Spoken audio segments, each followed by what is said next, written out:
Согласно информации Bitter Winter от 15 июля, жители Восточного Туркестана, освободившиеся из китайских концентрационных лагерей, вынуждены работать на предприятиях Коммунистической партии Китая.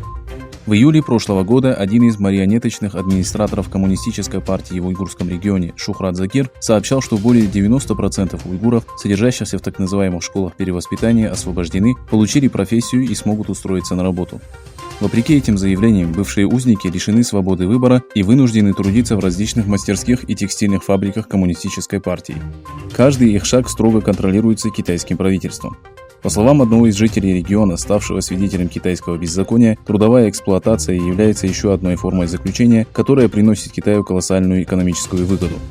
Он также рассказал, что уйгуры, которые с 2019 года содержались в лагерях, расположенных в городе Енишехир провинции Кашгар, были переведены в текстильные фабрики и заводы по производству электрического оборудования и предприятия по производству напитков. Около 800 человек все еще находятся в лагере города Енишехир.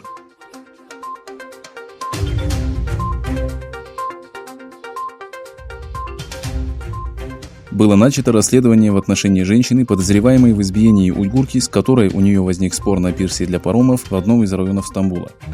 Нападавшая пнула женщину, прибывшую из Восточного Туркестана, со словами «отправляйся в свою страну». По словам виновной, причиной ее поступка послужило медленное передвижение людей, готовящихся на посадку в паром. Большое количество людей и организаций заявили, что преступление было совершено на почве ненависти и попросили арестовать виновную. Прокуратура Стамбула начала расследование умышленного причинения вреда.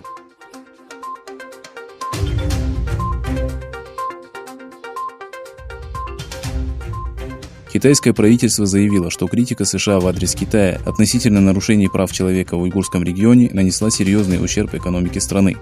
В письменном заявлении Министерства торговли Китая утверждается, что поддержка, оказываемая уйгурам Соединенными Штатами, является вмешательством во внутренние дела, которое нанесло вред глобальной цепочке поставок китайских товаров. В заявлении, в котором Китай призвал США прекратить вмешательство, отмечается, что критика Пекина из-за уйгуров будет иметь негативные последствия как для Китая, так и для США, а также всего мира. Государственный департамент США предупредил несколько американских компаний, в том числе Walmart, Apple и Amazon, о нарушении прав человека в уйгурском регионе и отметил, что они будут подвергаться санкциям до тех пор, пока эти нарушения не прекратятся.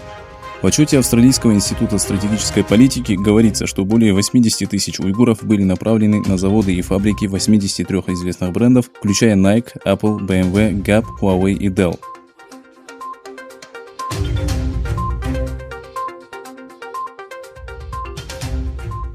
В отчете под названием «Ответственность авторитарных режимов за эпидемию COVID-19 и ее сокрытие» Китай и Иран были обвинены в распространении эпидемии.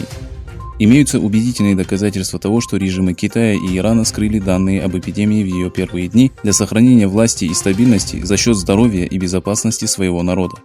Эти страны выбрали путь намеренной, неполной отчетности о вирусе, чтобы скрыть от своих граждан и всего мира масштабы эпидемии, и заставили молчать тех, кто раскрыл информацию, пытаясь защитить общественное здоровье. В отчете отмечается, что существуют законные способы, с помощью которых Канада и другие правительства могут призвать Китай и Иран к ответу. Для этого необходимо обратиться к Верховному комиссару ООН по правам человека, Генеральному директорату Всемирной организации здравоохранения, Международному уголовному суду и Совету безопасности ООН, пишется в данном отчете.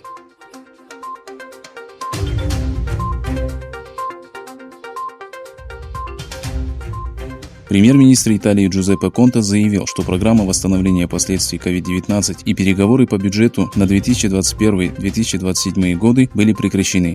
Конте поделился информацией о саммите посредством видеоконференции на своем аккаунте в Facebook. Джузеппе Конте сказал, что саммит, который продлился 2 дня в Брюсселе, оказался сложнее, чем предполагалось. Среди стран-участниц саммита существуют большие разногласия относительно восстановительного пакета в размере 750 миллиардов евро, который предложила Еврокомиссия, количество грантов и займов, а также механизма контроля освоения выделенных средств и выполнения поставленных задач.